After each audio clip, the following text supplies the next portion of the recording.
Bismillahirrahmanirrahim. Alhamdulillahi Rabbil Alamin. Wassalatu wassalamu ala ashrafil mursalin Sayyidina Muhammadin wa ala alihi wa sahbihi ajma'in. Nawaina at-ta'alluma wa ta'lim wa tadhakkura wa tadhkir wa naf'a wal intifa' wal ifada wal istifada wal hatha ala tamassuki bi kitabillah sunnati nabiyhi wa dalalati ila al-khair والدعاء إلى الهدى ابتغاء مرضات الله وقربه وثوابه آمين اللهم آمين.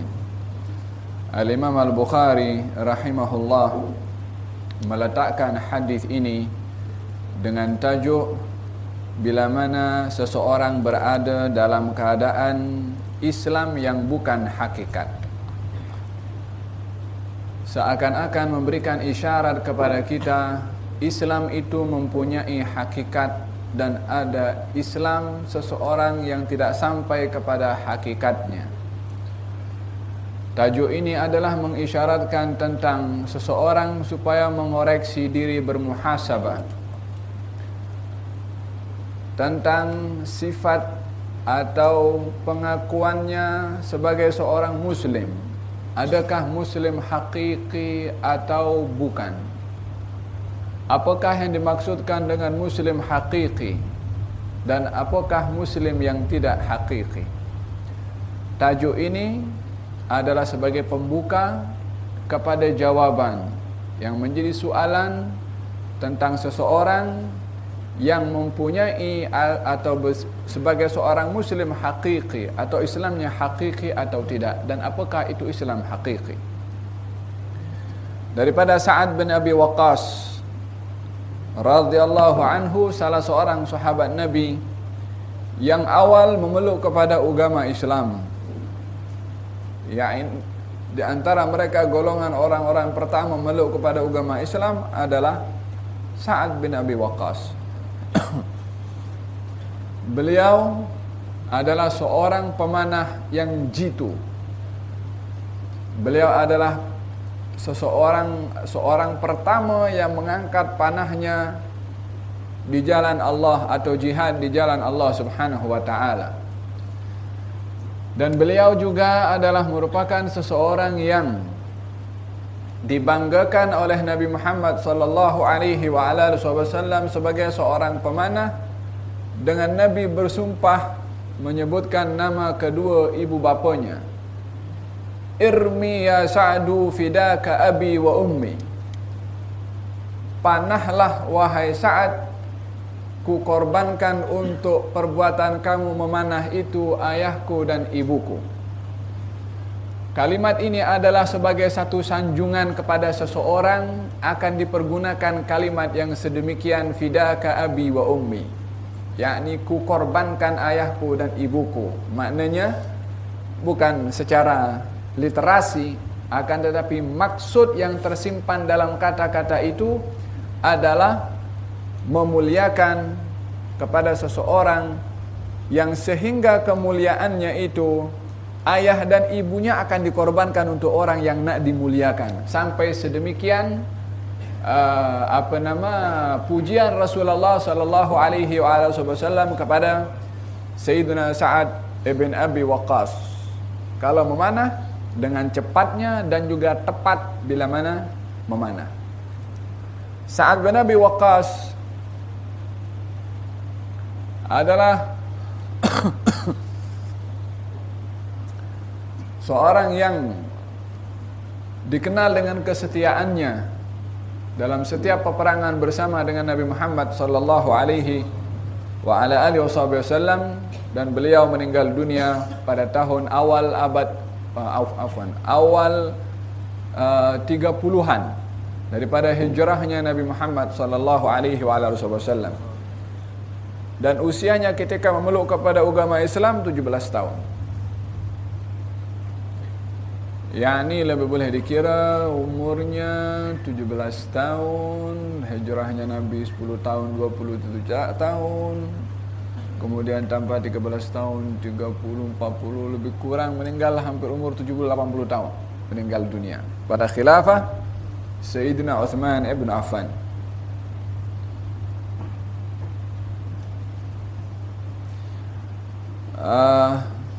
Sayyidina Sa'ad meriwayatkan bahwasanya Rasulullah sallallahu alaihi wasallam memberikan segolongan daripada satu kelompok yang datang kepada Rasulullah, dan di sebelah Nabi ada Sayyidina Sa'ad bin Abi Waqqas.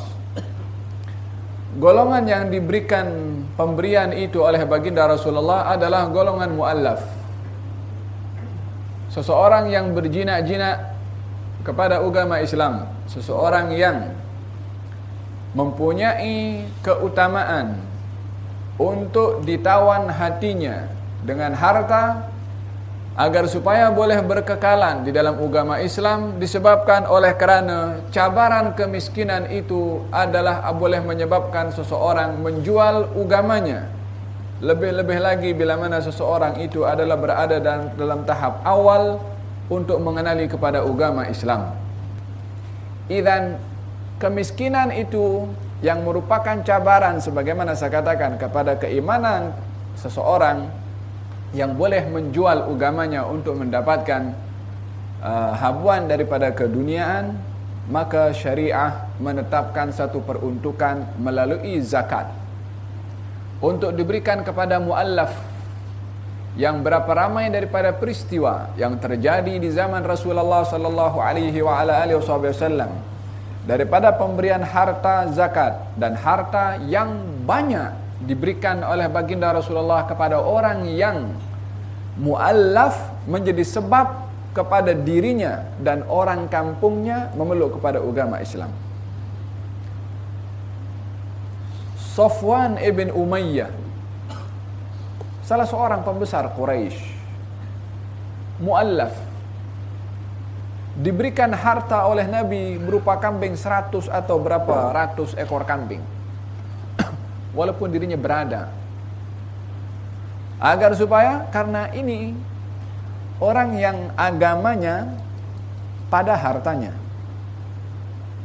agamanya maksudnya bukan agama yang inilah, keyakinannya, kecintaannya terletak kepada harta, maka Nabi berikan agar supaya dia boleh jinak dengan agama, belajar, yang lama kelamaan dia paham bahwa agama bila mana sudah bersemadi di dalam hatinya, barulah dia akan lurus cara berfikirnya. Tapi dalam tahap awal perlu menjinakkan, ditawan dulu hatinya untuk dapat menerima kepada agama. Salah seorang daripada mereka Badui yang mendapatkan kambing bukan 100, bahkan di antara 2 gunung penuh kambing itu. Kata Badui itu, engkau jangan perli aku, nak bagi aku sebanyak itu. Berkata kepada Rasulullah, dia tak percaya Nabi bagi sebanyak itu. Kata Nabi, ambil. Kemudian ketika kembali ke kampungnya, apa dia kata? Dia beritahu kepada orang kampung, ji'tu min inda khairin nas, saya datang daripada orang yang paling baik. Saya datang daripada orang yang tak takut miskin. Man la yakhshal faqr. Satu kampung akhirnya terpikat dengan Nabi Muhammad sallallahu alaihi wasallam. Idzan muallaf mempunyai hak untuk dipikat hatinya melalui harta, tapi bukan dimanjakan terus dengan harta tanpa diajar. Harta yang diberikan hanya sebagai memancing dia supaya mengenal kepada agama, nak belajar kepada agama. Inilah yang dilakukan oleh Nabi Muhammad SAW ketika datang seseorang atau golongan yang mereka golongan muallaf, lalu diberikan oleh baginda Rasulullah SAW. Sementara di sebelah Rasulullah ada seorang sahabat Nabi bernama Sa'ad bin Abi Waqqas. Fataraka Rasulullah sallallahu alaihi wasallam rajulan wa huwa a'jabuhum ilayya. Nabi memberi itu, ada seorang yang Nabi tak bagi, dan seorang itu bernama Ju'ail ibn Suraqah, yang berada dalam kumpulan itu.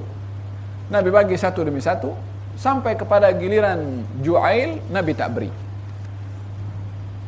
Kata Sa'ad bin Abi Waqqas, sementara orang itu, yakni Ju'ail, adalah orang yang saya sayang, orang yang saya kenal,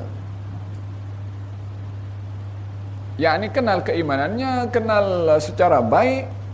Kenapa Nabi tak bagi? Semua dibagi kecuali Ju'ail. Maka Sa'ad bin Abi Waqqas datang kepada Rasulullah, "Ya Rasulullah." Dalam riwayat yang lain, Sa'ad bin Abi Waqqas datang berbisik kepada Nabi. Fasarartu. Saya berbisik kepada Nabi, "Ya Rasulullah, malaka an fulan." Wahai Rasulullah, apa masalah kamu dengan fulan itu? yakni Ju'ail yang kamu tak bagi itu. Sa'ad bin Abi Waqqas berbicara secara perlahan-lahan, dan ini adalah merupakan adab bila mana ingin mengingatkan seseorang yang mungkin terlepas pandang akan sesuatu, untuk tidak diingatkan dengan suara yang keras, karena yang namanya nasihat itu adalah mesti tersembunyi untuk menjaga hati orang yang dinasehati. Ataupun bila mana perkara berkait dengan orang lain pun juga tidak tergores perasaannya bila mana kita mengatakan atau ingin menyampaikan nasihat yang mungkin orang yang tersentuh akan tergores. Maka Sa'ad bin Abi Waqqas berbisik-bisik. Ini adab di dalam menasihat. Tersembunyi, panggil empat mata. Dikatakan an-nasihatu amaman nasu fadhihah. Orang menasihati di hadapan orang ramai itu bukan nasihat tetapi fadhihat. Apa beza nasihat dengan fadhihat? Nasihat Arti asal nasihat itu orang nak menjahit. Kain koyak dijahit. Itu nasihat. Supaya apa? Supaya kalau koyak nampak aurat. Kalau dijahit tak nampak. Nasihat itu menjahit. Artinya tidak membuka aib orang yang nak dinasihati. Arti nasihat yang kedua, madu asli. Apa itu madu asli? Bukan jenis madunya. Itu madu yang ada di lilin rumahnya lebah. Kalau diperas itu namanya nasahal asala, yakni memberikan kepada orang lain madu, cairnya madu, bukan dengan rumahnya. Kalau dengan rumahnya bercampur, maka orang tu kena peras dulu. Tapi ini bagi yang siap dah ready, sarinya diberi. Itu nasihat. Artinya orang itu bila mana ingin menasihati melakukan yang terbaik untuk orang yang dinasihati. Itu baru nasihat. Allah Subhanahu wa ta'ala rekodkan di dalam Al-Quranul Karim, hayawan kecil bagi nasihat kepada hayawan yang sama-sama kecil, karena perbuatan nasihat itu hewan, Allah rekodkan di dalam Al-Quranul Karim. Supaya manusia yang lebih besar daripada haiwan itu, yang punya akal, yang dimuliakan akalnya berbandingkan kepada haiwan, belajar juga daripada haiwan. Apakah haiwan tersebut? Semut. Bukankah dalam surat An-Naml Allah Subhanahu wa taala berfirman mengisahkan tentang semut? Wa qalat namlatun ya ayuhan namlu udkhulu masakinakum la yahtimannakum Sulaiman wa junuduhu wa hum la yash'urun. Wahai sekalian semut-semut, masuklah kamu ke rumah-rumah kamu, supaya kamu tidak dipijak-pijak oleh Sulaiman dan tenteranya sementara mereka tak sedarkan diri. Nabi Sulaiman faham, Nabi Sulaiman dengar. Maka Nabi Sulaiman tersenyum karena mendengar bahasa semut itu. Tapi Allah record di sini. Apa kena-mengena perjalanan Nabi Sulaiman diperdengarkan suara semut? Naam, supaya nak bagi tahu kepada kita Nabi Sulaiman boleh faham bahasa semut. Yang kedua, supaya kita belajar itu semut, bagi tahu kepada semut yang lain, kamu jangan berada di sini, nanti di sini kau dipijak mati kau. Artinya ingin menyelamatkan kepada semut yang lain. Allah record dalam Al-Quran supaya manusia belajar menasihati orang lain untuk menyelamatkan orang lain daripada perkara buruk yang boleh menimpa kepadanya. Itu nasihat. Fadhihat itu membuka aib. Menasihati orang di hadapan orang ramai itu bukan nasihat tetapi fadhihat. Oleh kerana demikian Sa'ad bin Abi Waqqas ketika nak bagi tahu kepada Rasulullah sallallahu alaihi wasallam, fasarartuhu, aku bercakap perlahan-lahan. Kerana dalam bentuk nasihat mengingatkan tentang seorang yang bernama Ju'ail. Kata Sa'ad mengatakan, "Ya Rasulullah, apa masalah kamu dengan dia?" "Fa wallahi, demi Allah." Bersumpah Sayyiduna Sa'ad, "Sesungguhnya saya melihat dia seorang yang mukmin." Nabi menjawab, "Atau muslim." Artinya, kamu jangan menghadkan menilai seseorang itu yang mempunyai hubung kait dengan amalan hati, sementara kamu tidak tahu isi hati seseorang. Jangan sekali-kali kamu menghukum isi hati seseorang tanpa kamu tahu. Mana kamu tahu dia orang beriman? Bukankah iman itu amalan di dalam hati? Bukankah iman itu letaknya di dalam hati? Mana kamu tahu dia orang beriman? Nabi bukan nak memaksudkan menafikan iman daripada Ju'ail, tak. Nabi SAW memuji Ju'ail di dalam hadis yang lain. Satu hari Nabi mengatakan, bertanya kepada sahabat, "Apa pandangan kamu tentang Ju'ail?" Dikatakan dia adalah merupakan teman kepada kami daripada orang-orang yang berhijrah. Kalau si fulan macam mana? "Oh, si fulan lebih baik daripada Ju'ail."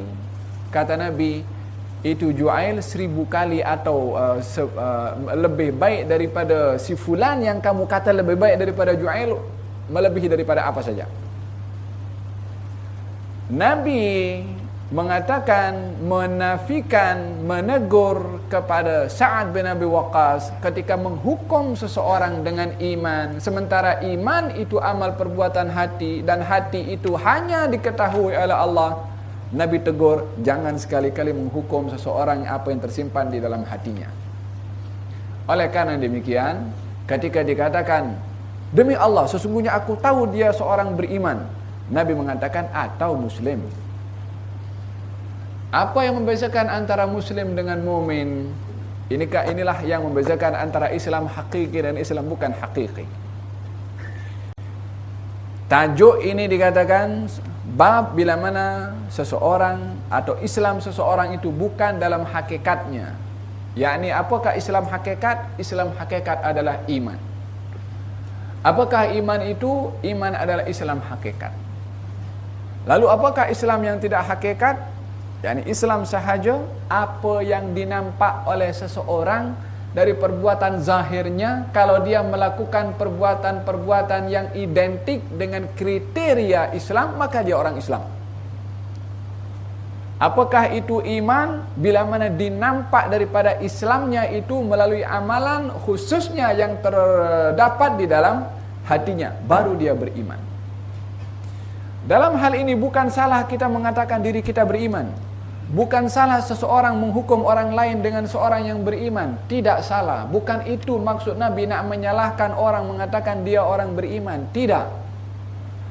Akan tetapi maksud Nabi untuk tidak tergamak seseorang itu atau tergesa-gesa seorang itu, ataupun hendaklah seorang itu berhati-hati menghukum isi hati orang lain.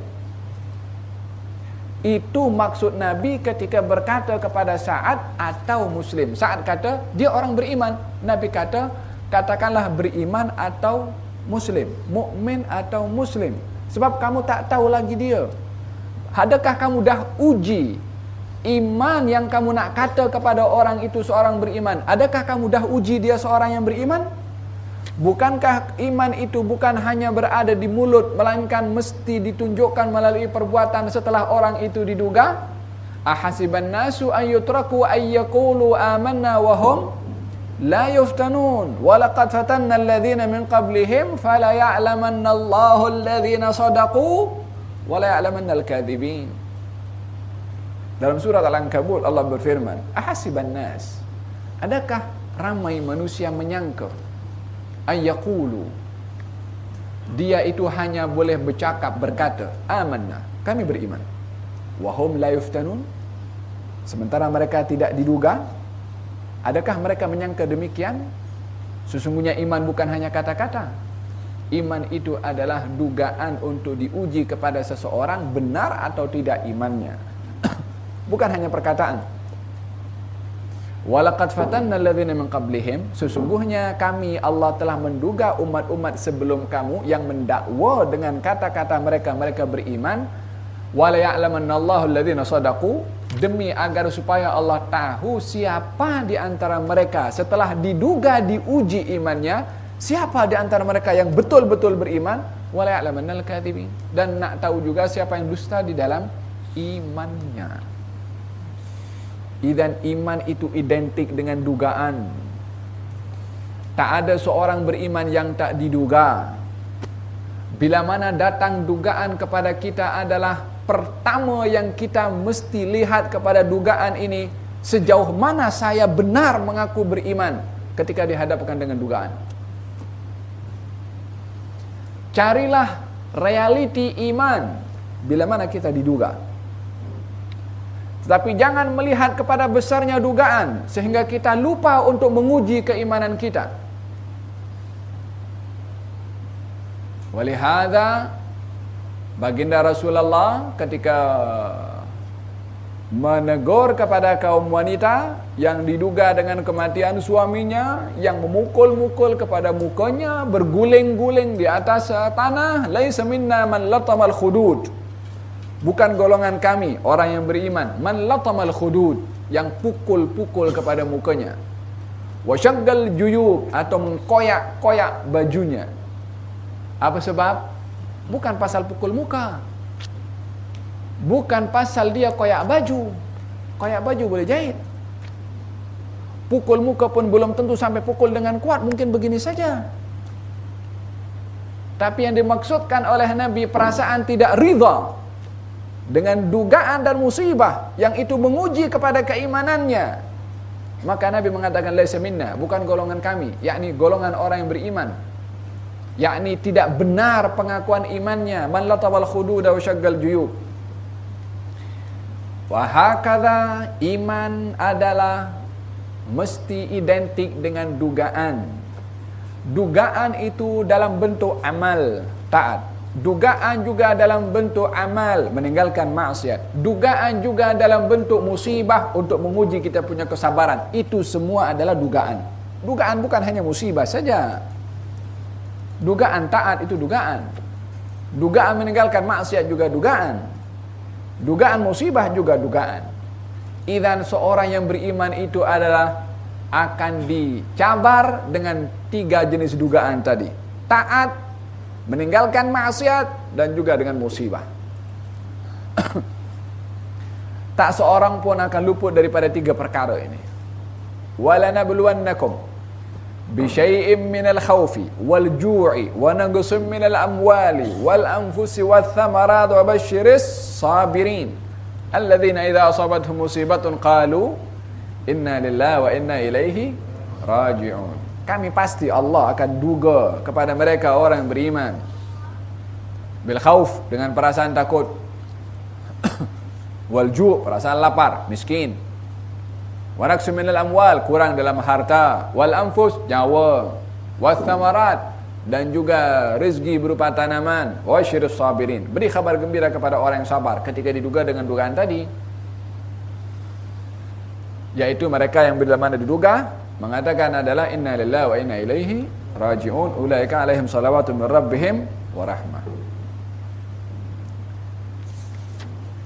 Idzan Sa'ad bin Abi Waqqas diingatkan oleh baginda Rasulullah sallallahu alaihi wasallam untuk berhati-hati menghukum hati seseorang. Karena berapa ramai daripada di zaman yang pernah juga ditunjukkan di zaman Rasulullah sallallahu alaihi wasallam seorang bernama Dzul Khuwaisirah. Dalam satu majelis masuk, yang awalnya orang memuji kepada Dzul Khuwaisirah ini sebagai seorang yang tak pernah batal air sembahyang. Maksudnya adalah sentiasa menjaga wudu. Yang ketika itu dipuji oleh para sahabat dengan sebutan janggutnya tak pernah kering daripada air wudu. Kata Nabi, yang mana satu? Tak lama dia datang dalam keadaan demikian. Kata baginda Rasulullah, sesungguhnya saya nampak kesan tamparan syaitan di muka orang ini. Yakni saya tengok syaitan muka orang ini. Saya tengok muka orang ini syaitan. Ada kesan isyarat daripada syaitan. Orang puji atau tak puji? Puji. Pujinya dalam apa? Dalam ibadah. Bukan dipuji dalam hal yang lain. Ibadah dipuji. Duduk di hadapan Nabi SAW. Kemudian kata baginda Rasulullah, adakah kamu, Nabi nak tunjuk hakikat seseorang yang tidak boleh diukur dengan zahir dan tidak seorang pun berhak menghukum batin. Kata baginda Rasulullah, adakah kamu ketika masuk dalam majlis ini, kamu merasa orang yang paling baik di antara yang hadir dalam majlis termasuk dengan diri Rasulullah sendiri? Dia kata ya. Termasuk lebih mulia daripada Nabi Muhammad SAW. Siapa ni orang? Zahirnya ibadah, Islam, tapi hakikatnya dia pun tidak menginsafi teguran Nabi. Dia pergi sana, di tempat yang agak tersembunyi, dia salat. Kata baginda Rasulullah, siapakah di antara kamu yang boleh bangkit dan pergi dan penggal kepala orang itu? Sayyidina Abu Bakar mengatakan, ana ya Rasulullah. Nabi tahu tak akan dibuat. Dia pergi, patah balik. Kau dah buat? Ya Rasulullah, tengah-tengah salat. Macam mana nak bunuh orang yang salat? Mereka pun belajar daripada Nabi juga untuk tidak membunuh orang yang salat. Kata baginda Rasulullah, siapa di antara kamu yang boleh bangkit dan penggal kepala orang itu? Sayyidina Umar bin Khattab, ana ya Rasulullah. Al bangkit, pergi dalam keadaan sujud.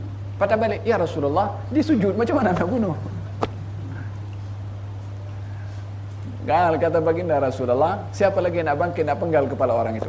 Gal ana ya Rasulullah, Sayyidina Ali bin Abi Thalib.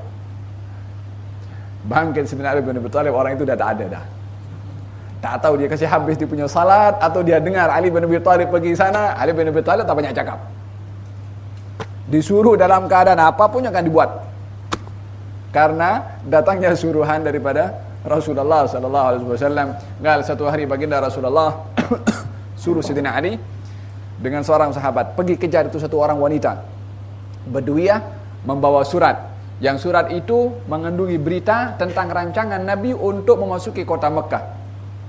Yakni seorang daripada ingin membuka rancangan Nabi Muhammad SAW, ingin melakukan satu perbuatan yang menyerupai khianah. Surat itu diletakkan, dibagi kepada perempuan, dengan perempuan dibagi upah. Nabi dapat wahyu dari Jibril, Nabi bagi tahu kepada Ali bin Abi Thalib, pergi cari orang itu dan ambil suratnya. Gal jumpa, gal mana surat apa, dia kata tak tahu. Bongkar apa semua, dia punya barangan apa semua, tak ada. Kata Sayyidina Ali, apa dia kata? Ini Rasulullah tak mungkin dusta. Dia suruh mesti ada kepada engkau. Engkau bagi atau aku telanjangi engkau. Kepada perempuan itu. Dan ini perkara yang memalukan bagi perempuan itu kalau dilakukan sedemikian. Akhirnya dia pun, oke, tunggu kejap. Kamu hadap sana. Disimpan di tempat yang tak mungkin lelaki boleh periksa. Maka Sayyidina Ali menghadap ke sana, dia pun ambil daripada tempat itu diberikan kepada Sayyidina Ali. Sayyidina Ali kalau disuruh tak ada kata dua, satu saja. Maka ketika baginda Rasulullah bagi tahu siapa lagi di antara yang membunuh, Gal Ali bin Abi Thalib bangun, pergi ke sana, dia pun dah tak ada. Gal kata baginda Rasulullah, kalau kamu bunuh kepada dia, maka tidak akan terjadi kepada umatku fitnah. Daripada siapa punca fitnah yang terjadi kepada umat Nabi Muhammad SAW di akhir zaman? Daripada keturunan orang yang ahli ibadah tu, yang sifatnya mungkin sujud, yang mungkin sifatnya nampak ahli ibadah, yang mungkin pakaiannya pakaian orang agama. Bukankah zaman kita sekarang pun nampak yang bantai orang-orang pakai pakaian agama? Allahu a'lam. Maksud Nabi ketika itu, ketika mengatakan kalau kamu bunuh dia tidak akan berlaku pembunuhan dan fitnah kepada umatku, adakah yang dimaksudkan adalah zuriat daripada orang itu atau perangai golongan yang menyerupai orang itu? Allahu a'lam. Maksud Nabi di situ zuriat atau perangainya, pakaiannya dan lain sebagainya yang merupakan simbol kepada pakaian agama. Faham tom? Walihada baginda Rasulullah menegur kepada Sa'ad, au musliman, atau dia orang Islam, jangan menghukum isi yang ada dalam hati. Fasakattu qalilan, maka aku diam sesaat. Thumma ghalabani, yakni macam tak puas hati apa yang silap pada orang itu. Maka dia beritahu lagi kepada Rasulullah. Nabi jawab yang sama. Kemudian aku diam. Kemudian aku pun juga nak tanya sampai 3 kali. Sa'ad bin Abi Waqqas tanya, dijawab dengan jawaban yang sama. Yang ketiga Nabi beritahu, ya Sa'adu, inni la u'tiyar rajula wa ghairuhu ahabbu ilayya. Wahai Sa'ad, ini jawaban. Aku memberi kepada seseorang walaupun di sana ada orang lain yang lebih aku cintai untuk aku bagi, tapi aku tak bagi. Kenapa? Gal aku khawatir orang yang aku bagi ini, kalau tidak aku bagi, Allah akan campakkan dia ke dalam neraka. Yakni Allah akan campakkan dia ke dalam neraka adalah kalau aku tidak beri kepada orang mu'allaf ini yang masih meletakkan kehormatan dan keyakinannya kepada duit karena dia masih mu'allaf, tak reti masalah agama, tak faham lagi agama, belum lagi sampai dakwah kepadanya. Kalau aku tak bagi, dia tak akan istiqamah di dalam agama, dia akan keluar daripada agama, yang kalau keluar daripada agama Allah akan hukum karena kekufurannya. Sebabnya apa? Aku tidak mengambil cara sebab untuk mengekalkan dia di dalam agama, maka aku berikan ini untuk mengekalkan dia di dalam agama ini dan terselamat daripada api neraka, daripada hukuman Allah Subhanahu wa ta'ala. Dalam riwayat yang lain, aku memberikan kepada seseorang walaupun yang lain lebih aku cintai, karena aku ingin menyelamatkan orang yang aku bagi daripada hukuman Allah, dan aku serahkan orang yang tidak aku bagi itu kepada imannya terhadap Allah Subhanahu wa ta'ala. Yakni mana yang lebih mulia, orang dititipkan oleh Nabi dengan imannya dengan orang yang ingin ditawan oleh Nabi dengan harta?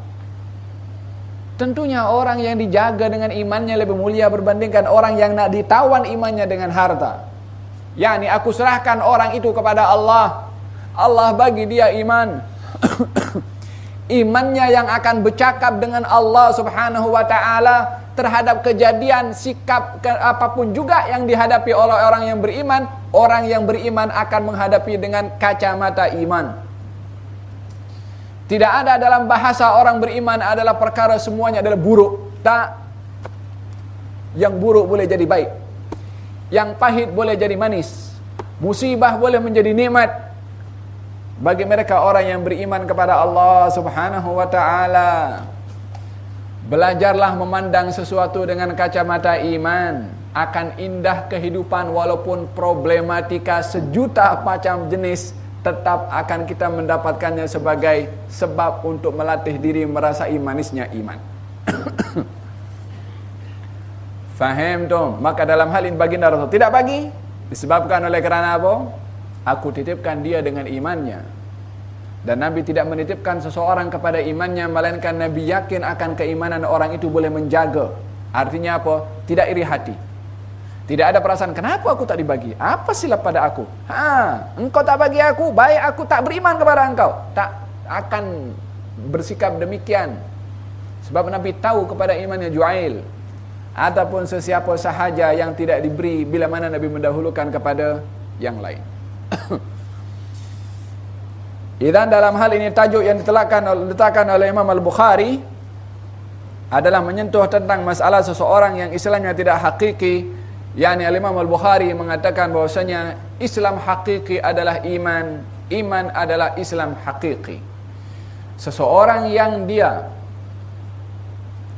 dinampak Daripada perbuatan zahirnya adalah Islam, adalah dia seorang muslim. Tapi untuk menjadi muslim yang hakiki, mesti menterjemahkan Islamnya itu dengan amal. Baru dia akan menjadi muslim hakiki atau mukmin. Mukmin, muslim hakiki. Muslim belum tentu mukmin, kecuali dibuktikan Islamnya itu adalah dengan amal secara praktikal. Faham dong? Wahada hadis yang pertama.